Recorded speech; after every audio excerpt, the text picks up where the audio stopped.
देखिए बच्चों, आज हम 2023 के जो प्रश्न पत्र है उसको हल करेंगे, जिसमें हम पेपर के क्वेश्चंस ले रहे हैं। ये सेट सी है, ए बी सी 3 सेट होते हैं, उनमें क्वेश्चन आगे पीछे रहते हैं। तो अभी हम 2-2 नंबर वाले जो क्वेश्चन है वो सॉल्व कर रहे हैं। तो प्रश्न क्रमांक 6 जो इस पेपर में, तो हमें चैप्टर 3 का क्वेश्चन दिख रहा है, 2 मार्क्स में आया हुआ है। अब ये 3x + 2y = 5 है ना, 2x - 8y = 7 ये इक्वेशन है।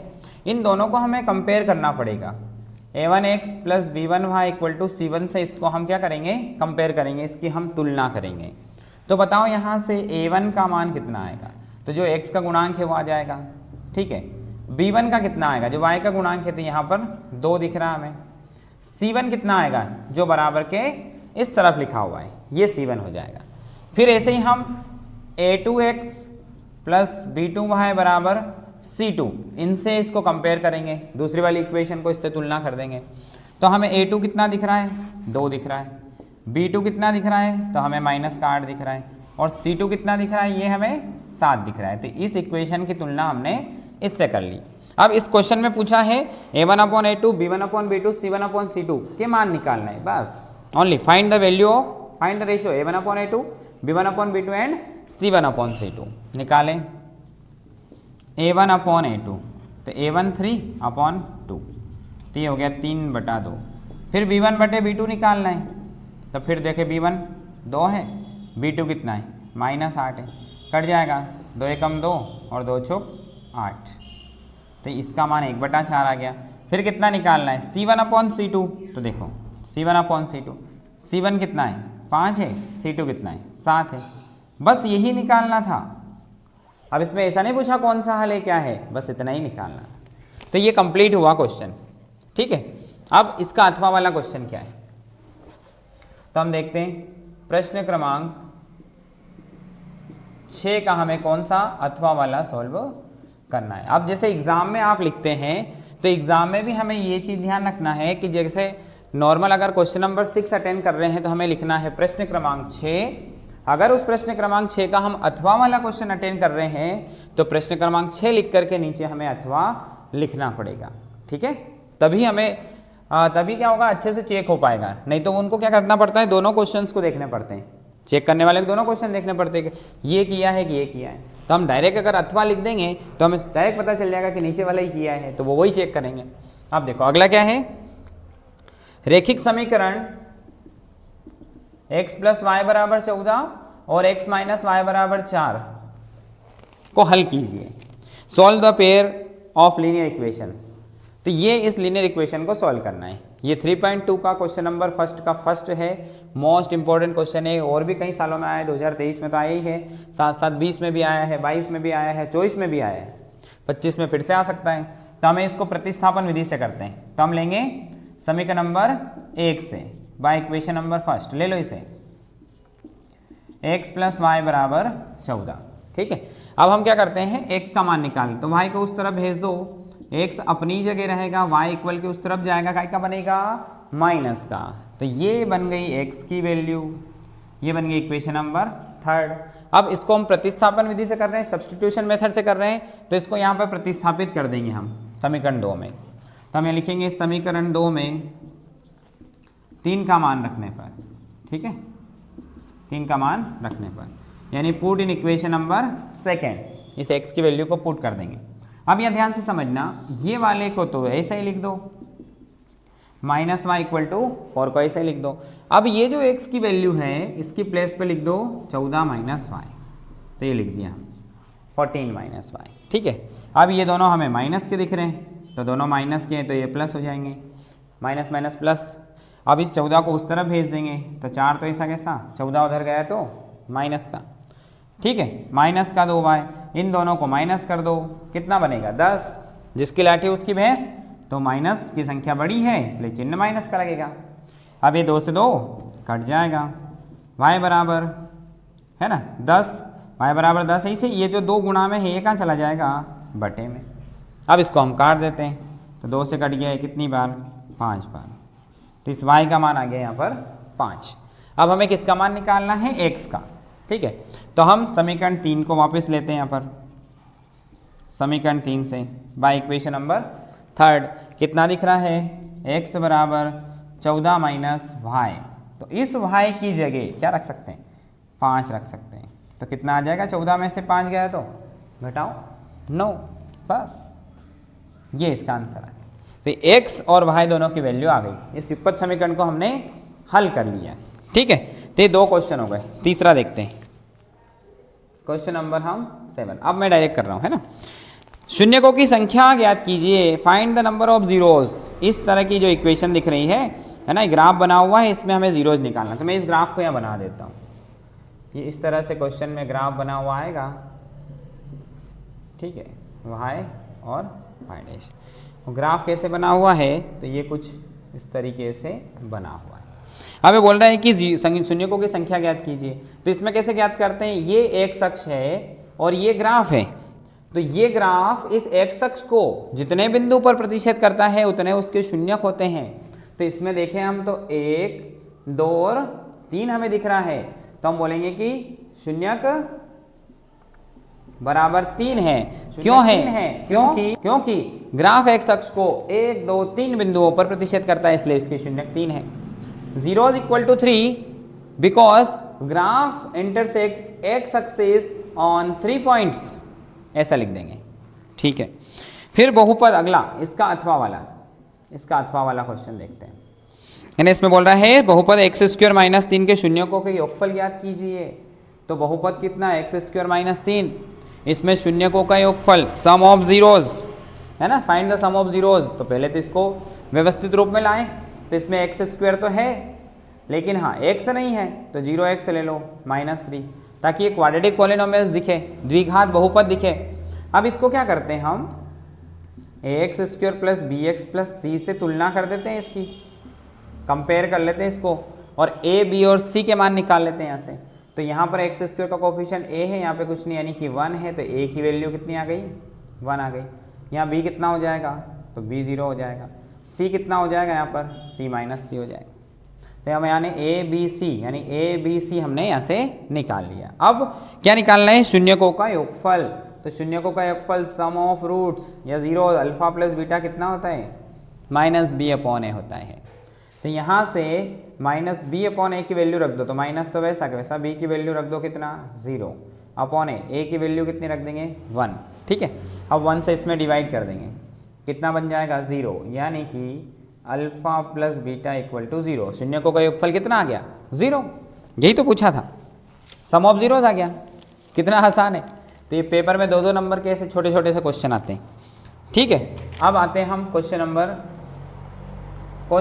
हम तो देखिए क्या है क्वेश्चन, x² - 2x = -2 3 - x। ये 4.1 का क्वेश्चन है। अब देखो इसको सॉल्व करना है, तो इसमें तो स्क्वायर है ही नहीं, होल स्क्वायर नहीं है, तो ऐसा कैसा रहने दो। -2 का मल्टीप्लाई तो 2 × 6 प्लस माइनस माइनस, फिर माइनस माइनस प्लस 2 का x में गुणा कर देंगे तो 2x। अब इन नंबर्स को इस तरफ लेके आ जाते हैं। तो x² - 2x है, इधर लाते हैं, तो ये माइनस का जो 6 है ये प्लस का बन जाएगा, और प्लस का जो 2x है इधर आकर के माइनस का बन जाएगा। ठीक है, अब देखिए हमें लाइक टर्म दिख रहा है कि तो x² तो अकेला है, लेकिन हाँ माइनस का 2x दोनों में दिख रहा है, तो ये दोनों क्या हो जाएंगे, प्लस हो जाएंगे। तो माइनस माइनस प्लस हो जाएगा, तो माइनस का 4x प्लस कितना 6 = 0। ये क्या बन गया, एक द्विघात समीकरण। तो ये पूछ रहा है क्या द्विघात समीकरण है, तो इसमें x की अधिकतम घात 2 है, तो हम बोलेंगे कि हाँ द्विघात समीकरण है। ठीक है, हाँ ये द्विघात समीकरण है।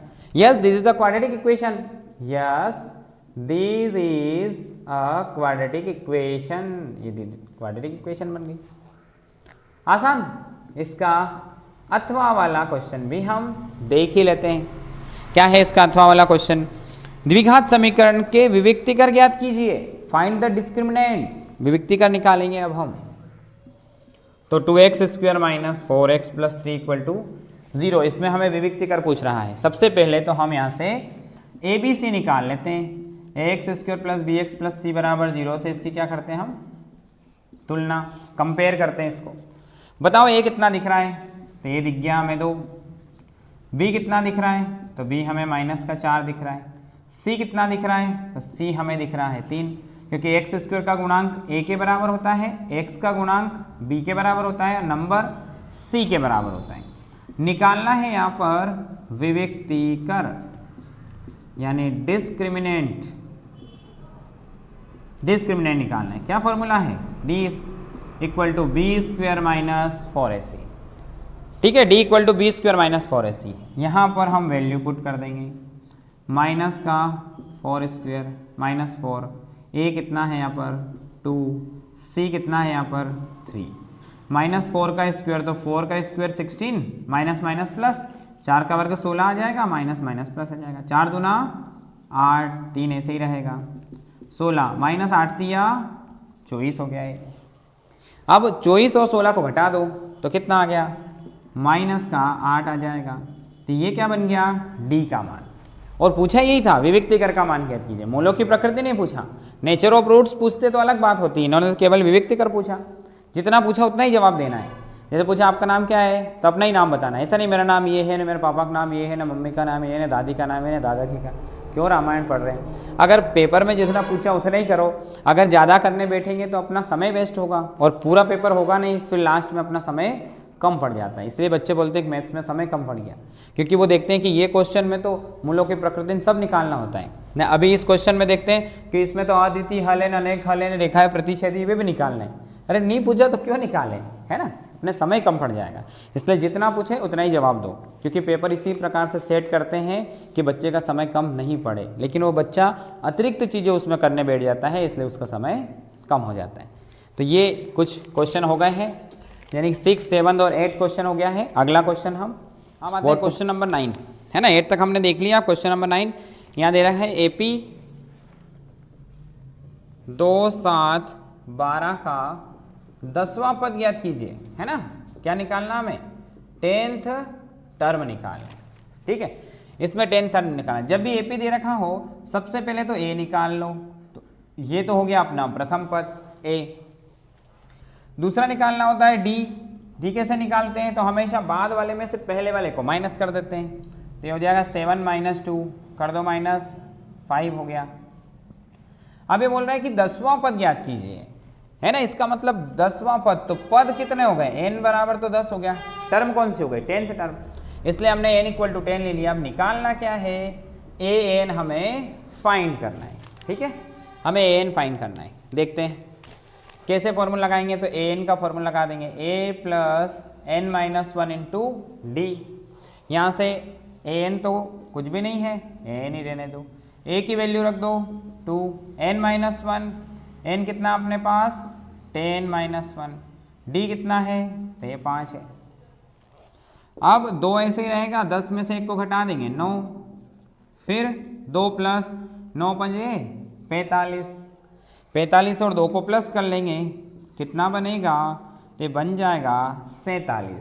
तो ये बोल रहा है कि 10वां पद ज्ञात कीजिए। क्या लिखेंगे? अतः 10वां पद 47 है। हेल्स 10th टर्म इज 47। ये इसका आंसर हो गया। अब अगला उसके अथवा में और भी इजी, जांच कीजिए कि क्या एपी में है। चेक वेदर इन एपीज। तो देखो पहले अथवा का क्वेश्चन कि क्या एपी में है। सबसे पहले क्या लिखा? 0 - 4 - 8। ये जो एपी है देखना है कि क्या ये एपी में है भी कि नहीं है। एपी का मतलब क्या होता है? समांतर श्रेणी, मतलब समान समान अंतर होना चाहिए। जैसे 1 लिखा, अगला 2 होना चाहिए, फिर 3 होना चाहिए, है ना।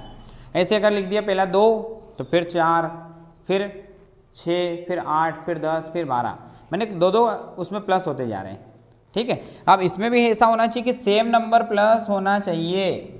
तो पहले हम निकालेंगे यहाँ से D1। D1 कैसे निकालते हैं? तो बाद वाले में से पहले वाले को माइनस कर देते हैं। तो जैसे ही इसको माइनस करते हैं तो ये तो कुछ माइनस होता नहीं है, माइनस का 4 बना रहेगा। फिर हम D2 निकालते हैं। D2 कैसे निकालते हैं? और पीछे वाले में से इसको माइनस करना है। -8 -4, -8 में से -4 को माइनस कर दिया ठीक है।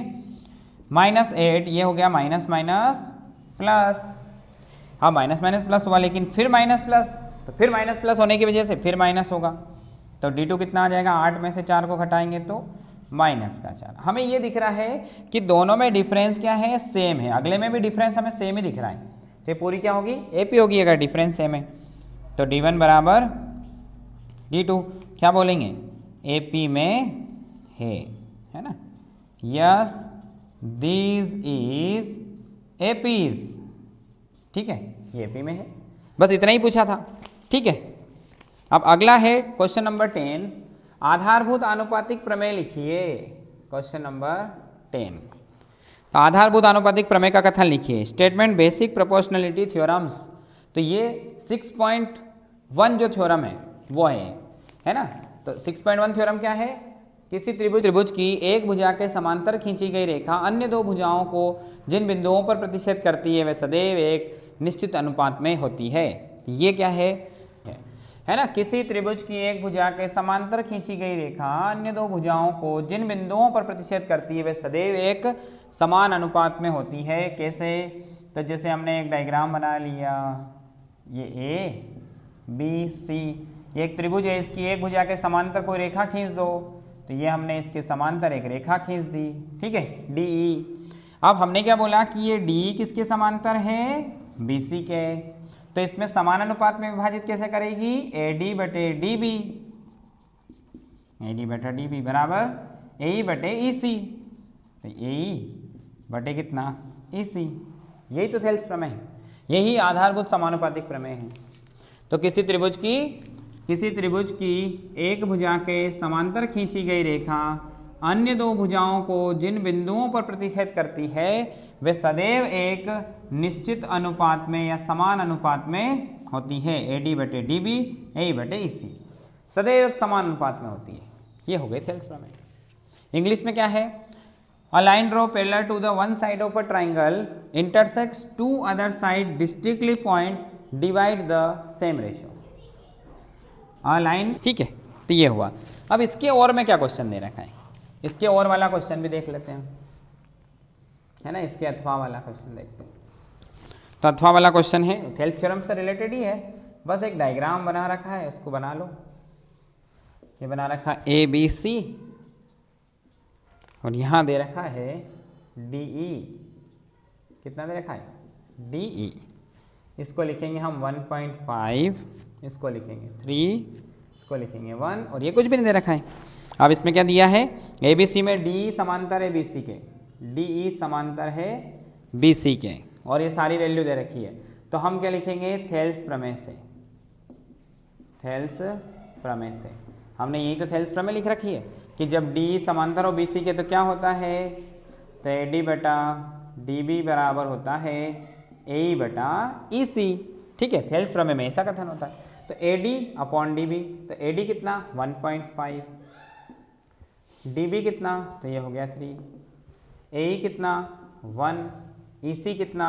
तो ये रहेगा केवल EC। अब ये पॉइंट हटाएंगे यहाँ से, तो यहाँ कितना लग जाएगा? 0, क्योंकि पॉइंट के बाद एक ही नंबर है। तो अभी बन गया 15 बटा 30 बराबर 1 बटा EC। 15 एकम 15, 15 दूना 30, तो ये बन गया 1 बटा 2, 1 अपॉन कितना? EC, ठीक है। 15 दूना 30 कर गया। अब इसका क्रॉस मल्टीप्लिकेशन कर दो, इसका इधर कर दो, तो EC बराबर 2 का इसमें कर दो 2। तो यहाँ पर क्या दे रखा है? सेंटीमीटर में, तो ये भी क्या आ गया? सेंटीमीटर। तो EC का मान कितना आया? 2 सेंटीमीटर। आसान क्वेश्चन। तो ये बेसिक प्रोपोर्शनलिटी थ्योरम हो गया। इसके बाद अगला क्वेश्चन देखेंगे, क्वेश्चन नंबर 11 में आते हैं, है ना। अब आते हैं हम क्वेश्चन नंबर 11, ठीक है। दो बिंदुओं के बीच की दूरी ज्ञात कीजिए। Find the distance between 2 points. तो पहला पॉइंट क्या है? P है 4, 6।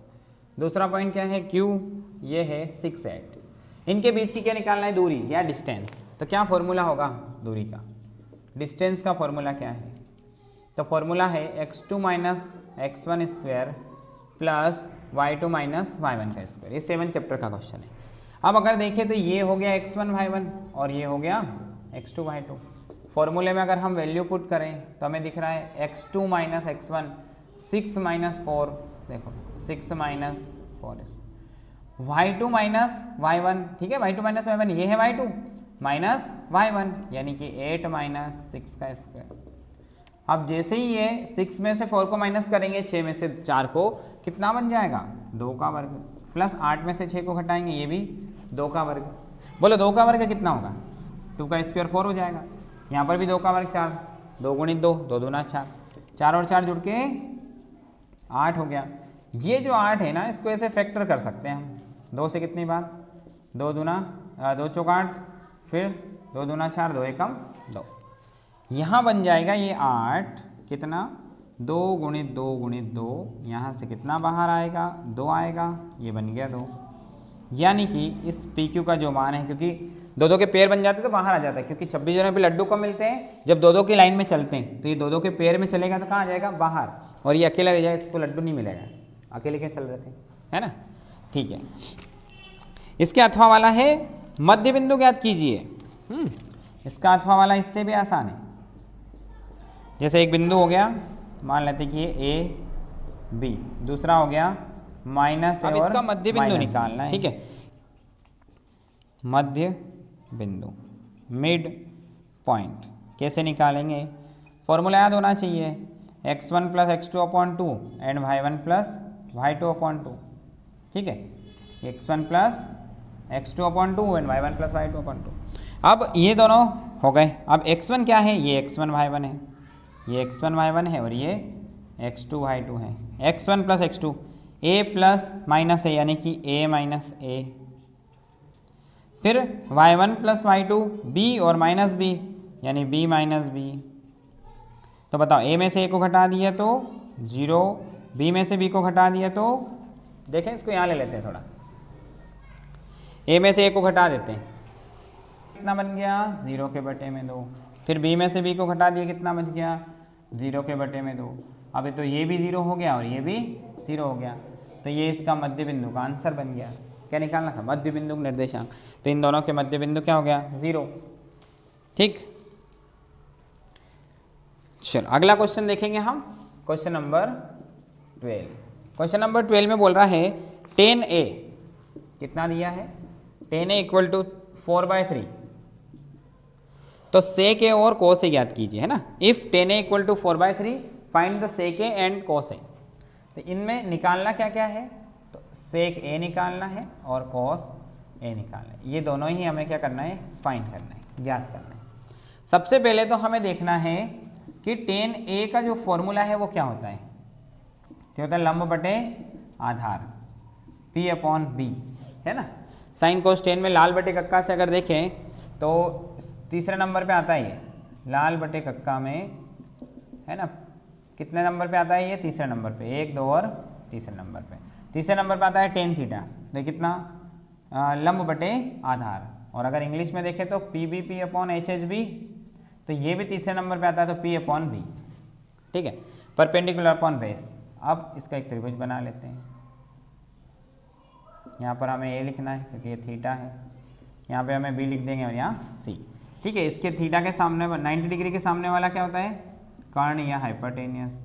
थीटा के सामने वाला क्या होता है, लंब या परपेंडिकुलर, दोनों को मिलाने वाला आधार या बेस होता है, ये तो पता ही है। अब 10 में यहाँ पर लंब या परपेंडिकुलर कितना हो गया है, BC, तो BC कितना हो गया यहाँ पर 4, तो देखो BC = हो गया 4। फिर आधार या बेस, तो आधार या बेस कितना हो गया, AB, तो AB कितना हो गया यहाँ पर 3। अब निकालना क्या है, कर्ण या हाइपोटेनियस यानी AC हमें क्या करना है, तो AC हमें फाइंड करना है। पाइथागोरस प्रमेय लगा देंगे, तो हम बोलेंगे त्रिभुज ABC में काय से, PGT से, in triangle ABC by PGT। तो PGT क्या होता है, कर्ण वर्ग बराबर लंब वर्ग प्लस आधार वर्ग। इंग्लिश में बोले तो h² = p² प्लस b², लगा देंगे। क्या है कर्ण या हाइपोटेनियस, तो कर्ण या हाइपोटेनियस हमें पता है कितना है, AC²।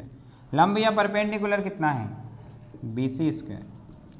बेस या आधार कितना है, तो ये है AB²। अब इनकी वैल्यूज रख दो। AC तो पता नहीं है, चलने दो AC, ठंड है AC का, चलने दे, बंद करो, यहाँ पर इसमें चलने दो। BC कितना है 4, AB कितना है 3, चलो 4 का वर्ग 16, 3 का वर्ग 9। ठीक है, तो ये AC²। अब 9 और 16 दोनों जुड़ जाएंगे, कितना बनेगा, से हटा देते हैं ना, तो यहाँ पर आ जाएगा AC² = 25। अब इधर AC स्क्वायर रूट हटा, इधर स्क्वायर हटा करके स्क्वायर रूट लगा देंगे, इसका कितना आ जाएगा 5, तो AC कितना आ गया अपना 5। तो यहाँ पे सारी वैल्यू रख दो। AC ये तो दे ही रखा था, BC कितना था 4 था। ठीक है, ये कितना था 3 और हाइपोटेनस कितना आ गया 5। अब क्या निकालना है सेक ए, बताओ लाल बटे कक्का से सेक ए कौन से नंबर पे आता है? लाल बटे कक्का की बात करेंगे तो सेक जो है 5th नंबर पे आता है, तो हो जाएगा कर्ण बटे आधार। कितना होगा? कर्ण बटे आधार। और इंग्लिश में बोले तो P B P upon H H B से 5वें नंबर पे होता है एच अपॉन बी। ठीक है, एच अपॉन बी। अब इनमें कर्ण कितना है? कर्ण या हाइपोटेनस हमें 5 दिख रहा है ना, आधार या बेस हमें 3 दिख रहा है, तो ये हमने कर दिया इसको सेक ए को 5/3। अब निकालना हमें कोस ए, दूसरा कोस ए चाहिए। कोस ए का फॉर्मूला कौन से नंबर पे होता है? ये 2nd नंबर पे होता है, तो कितना हो जाएगा? या आधार बटे कर्ण या फिर बी अपॉन एच, ये हो जाएगा बी अपॉन एच। क्या है इसमें आधार या बेस? 3। कर्ण या हाइपोटेनस कितना है? 5। तो ये कॉस ए की वैल्यू अपोजिट हो गई इसकी, इसमें 5/3 हो गया, इसका 3/5 हो गया, जस्ट अपोजिट, क्योंकि कॉस और सेक एक दूसरे के रेसिप्रोकल होते हैं। ये बन गया। अब इसके जो अथवा में क्वेश्चन दे रखा है वो दे रखा है ऐसा, sin 18 और cos 72। अब ये क्वेश्चन भी हो सकता है, लेकिन ये सिलेबस से हटा दिया है, तो हम क्यों करें एक्स्ट्रा मेहनत? अभी सिलेबस से हटा दिया तो ये अब परीक्षा में नहीं आएगा। इसलिए जो अब हम अगले क्वेश्चन की तरफ बढ़ते हैं, क्वेश्चन नंबर 13, जो कि 2 मार्क्स का है, प्रायिकता से आया हुआ है, प्रोबेबिलिटी है ना। इसमें दिया है 2 खिलाड़ी संगीता और रेशमा टेनिस का एक मैच खेलते हैं। 2 खिलाड़ी है, टेनिस का एक मैच खेलते हैं। यह ज्ञात है कि संगीता मैच जीतने की प्रायिकता, देखो एक संगीता एक प्लेयर है, उसके मैच जीतने की प्रायिकता कितनी दे रखी है? 0.62 है ना। संगीता के जीतने की प्रायिकता, संगीता के जीतने की ये है प्रायिकता। ठीक है, अब ये बोल रहा है रेशमा के जीतने की प्रायिकता ज्ञात कीजिए। ठीक है, यानी कि ई नहीं हमें ज्ञात करना है। ये किसकी जीतने की प्रायिकता? रेशमा के जीतने की प्रायिकता। अब समझना, 2 प्लेयर हैं है ना, टेनिस का एक मैच खेल रहे 2 प्लेयर हैं, एक जीतेगी तो दूसरे हारेगी। अब अभी कौन जीत रही है? संगीता के जीतने की प्रायिकता। इसका मतलब इस कंडीशन में रेशमा क्या है? हारी हुई है। अब ये बोल रहा है कि रेशमा के जीतने की प्रायिकता ज्ञात कीजिए, तो इस कंडीशन में हमें क्या करना पड़ेगा? संगीता को हराना पड़ेगा। तो संगीता के हारने की प्रायिकता हमें निकालनी पड़ेगी, तो हम निकाल लेते हैं। तो P नहीं का सूत्र लगा दो, 1 माइनस P।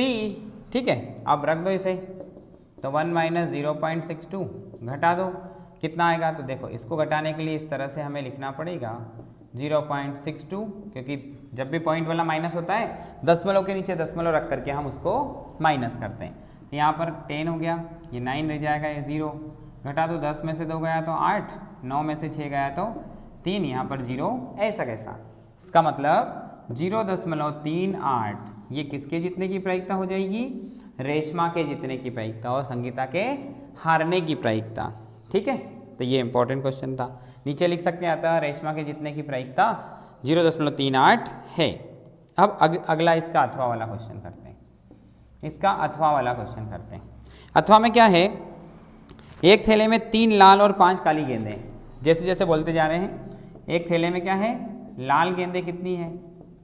बराबर 3 है। और काली गेंदें कितनी है? तो काली गेंदें इसमें दे रखी है 5 है।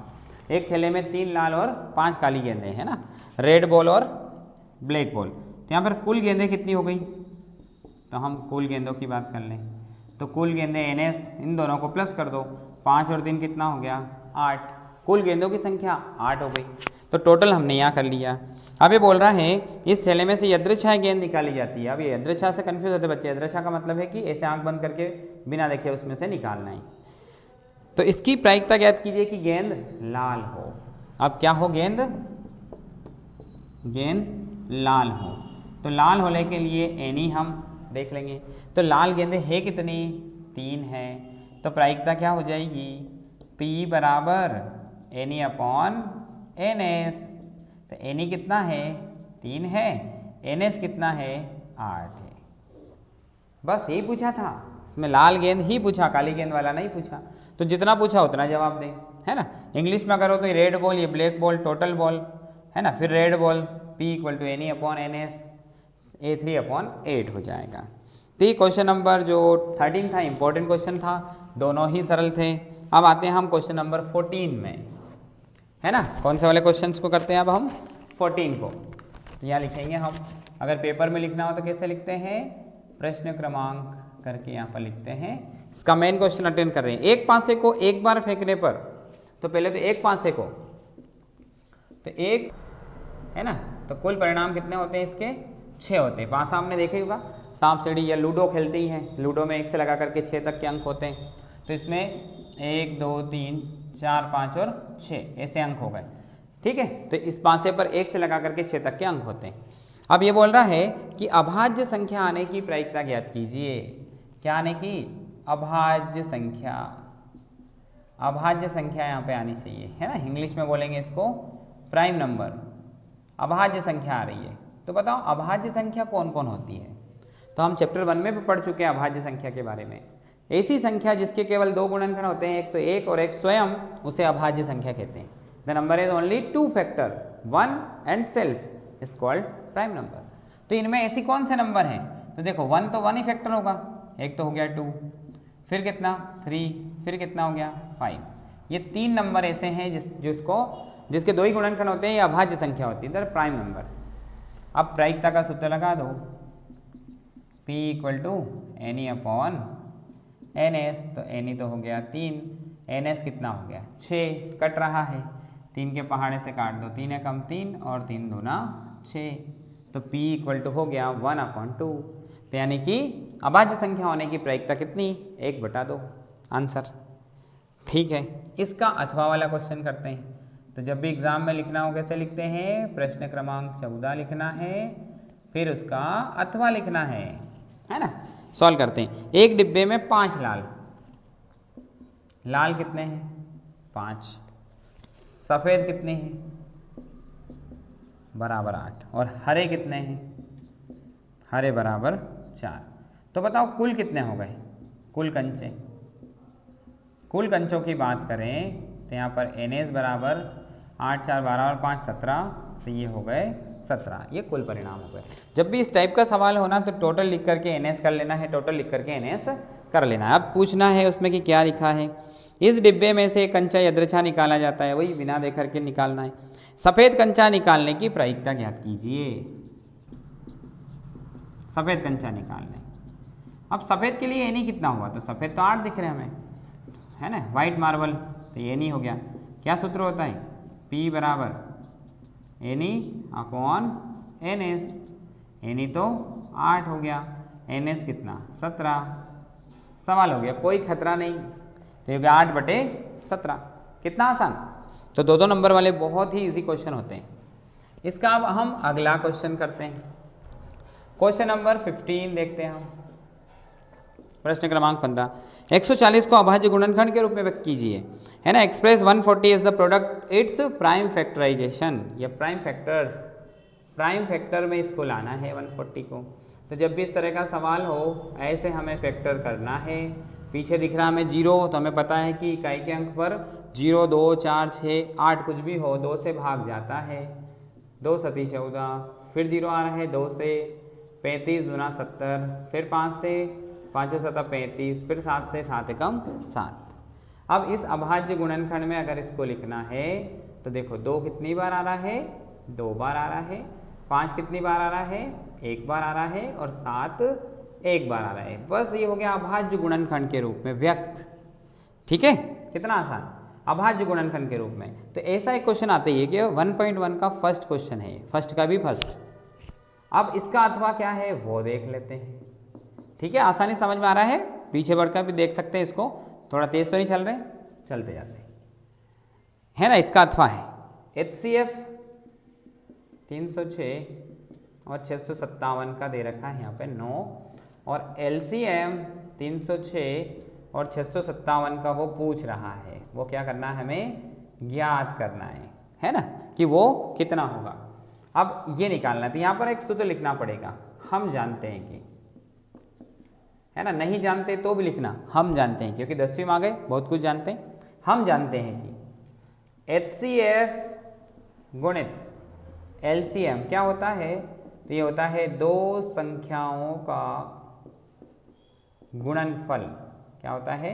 दो संख्याओं का गुणनफल, ये फॉर्मूला होता है ना। तो HCF कितना है इसमें देख ही लेते हैं। HCF तो 9 दिख रहा है। LCM, तो LCM तो ज्ञात करना है, LCM को LCM ही लिख दो। अभी बोला है इसने दो संख्याओं का गुणनफल, कौन सी दो संख्याएं, तो इसमें ही यहाँ दिखाई दे रही है हमें, तो ये दोनों संख्याएं 306 और 657, ये दो संख्याएं हो गई। अब निकालना HCF है, सॉरी LCM निकालना है, तो इस LCM को ऐसे ही लिखेंगे, ये 306 और 657 ऐसे ही रहेगा, बटे में कौन चला जाएगा, गुणा में था तो ये बटे में चला जाएगा। अब हमें क्या करना है, इसमें भाग लगाना है। तो देखना है 306 में 9 से हम भाग लगाते हैं, 9 से 9 तिया 27, घटेगा तो 3 बचेगा, ऊपर से उतारा 6, 9 चौक 36, ये 0 0 हो गया। तो ये कितनी बार कट गया 306, 34 बार। तो यहाँ से हमने लिख दिया यहाँ पे 34। अब लिखते हैं यहाँ देखो 34 गुणित 657। अब इस 34 का 657 में गुणा कर देना, ठीक है। तो ये सवाल कंप्लीट हो जाएगा। इसका गुणा कर दें तो 2 2 3 3 8 इसका आंसर होता है, ठीक है। कितना होता है 2 2 3 3 8, 2 2 3 3 8 आंसर। तो ये 2 2 नंबर वाले इंपॉर्टेंट क्वेश्चन थे। क्वेश्चन नंबर 15 तक हमने कर लिए हैं। क्वेश्चन नंबर 17, 17 क्वेश्चन तक 2 2 नंबर के होते हैं। अभी 2 क्वेश्चन और हैं, उनको हम इसके बाद करते हैं, है ना। 16 में है ना। क्वेश्चन नंबर 16, दर्शाइए कि 3√2 एक अपरिमेय संख्या है। तो ऐसा जब भी दर्शाना हो मानते हैं, माना 3√2 एक परिमेय संख्या है। क्या लिखते हैं इसको, परिमेय संख्या है। मतलब सिद्ध करना हमें अपरिमेय, लेकिन हम क्या लिखेंगे, परिमेय। माना 3√2 एक परिमेय संख्या है। फिर उसमें लिखेंगे A व B दो सह अभाज्य पूर्णांक है। क्या है, सह अभाज्य पूर्णांक है। A व B दो सह अभाज्य पूर्णांक है, इसका मतलब एक ही संख्या से उसमें भाग नहीं जाता है। फिर तब करके A बटा B बराबर कर देंगे हम 3√2। मतलब जो भी सवाल होता है उसको A बटा B के बराबर लेते हैं कभी भी इन सवालों को, है ना। ये समीकरण नंबर 1। तो इन ऊपर वाली लाइनों को थोड़ा याद रखना कि माना 3√2 एक परिमेय संख्या है, A व B दो सभाज्य पूर्णांक है, तब A बटा B के बराबर पूरे सवाल को हमें रखना है। यहाँ तक आने के बाद क्या करें, यहाँ तक आने के बाद रूट वाले को एक तरफ कर दो, संख्या को एक तरफ कर दो, तो ये 3 इसके बटे में आ जाएगा। तो कितना बनेगा, A बटे 3B किसके बराबर है, पूरा ये √2 के। ये बन गई समीकरण नंबर 2। मतलब यहाँ से हमारा टारगेट होता है कि रूट वाले को एक तरफ कर ले हम, और नंबर को एक तरफ कर ले। तो हमने रूट वाले को एक तरफ कर दिया, इस नंबर को इधर ले आए। अब इस लाइन को रिपीट लिखते हैं, है ना। A व B दो सह अभाज्य पूर्णांक है ना। A व B क्या है, दो सहअभाज्य पूर्णांक है। जब A व B दो सहअभाज्य पूर्णांक है तब A/3B, तब A बटा 3B एक परिमेय संख्या है। कौन सी संख्या है, एक परिमेय संख्या है। मतलब AB अगर सहअभाज्य है तो A और B से बनने वाले जो बटे में अगर संख्या बनती है तो वो क्या होती है, परिमेय होती है। और अगर समीकरण 2 से हम देख रहे हैं कि ये वाली संख्या किसके बराबर है, तो मैं लिखेंगे समीकरण 2 से हमें दिख रहा है कि ये √2 के बराबर है। तो समीकरण 2 से √2 भी क्या हो जाएगी, समीकरण 2 से √2 भी परिमेय संख्या है। क्या है, परिमेय संख्या है, ठीक है। समीकरण 2 से √2 भी क्या है, परिमेय संख्या है। लेकिन ये तो गलत है, जो कि विरोधाभास है। ये लाइन याद रखना, जो कि विरोधाभास है। इसका मतलब जो हमने माना है वो गलत है, उसका विरोध आभास हो रहा है, विरोध कर रहा है। हमने जो आभास किया है, जो हमने माना उसका विरोध कर रहा था। हमने क्या माना था कि परिमेय है, तो हम क्या लिख देंगे, अतः 3√2 एक अपरिमेय संख्या है। कौन सी संख्या है, अपरिमेय संख्या है। यही तो सिद्ध करना था, तो ये हम सिद्ध कर चुके, ठीक है। अब आते हैं हम इसके अथवा वाले क्वेश्चन। क्वेश्चन नंबर 16 का क्या लिखना है अब हम, अथवा, ठीक है। क्वेश्चन नंबर 16 का अथवा वाला 17 23 29, 17 23 29 का हमें क्या निकालना है, HCF। 17 23 29 का HCF ज्ञात कीजिए। अब इनका HCF निकालना है, तो HCF निकालने के लिए पहले तो हमें गुणनखंड करना पड़ेगा। तो इस 17 में भाग जा रहा है 17 से ही, 23 में भाग जा रहा है, 23 से ही। और जो 29 है ये भी अभाज्य संख्या, एक प्राइम नंबर है, तो इसमें भी 29 से ही भाग जाएगा।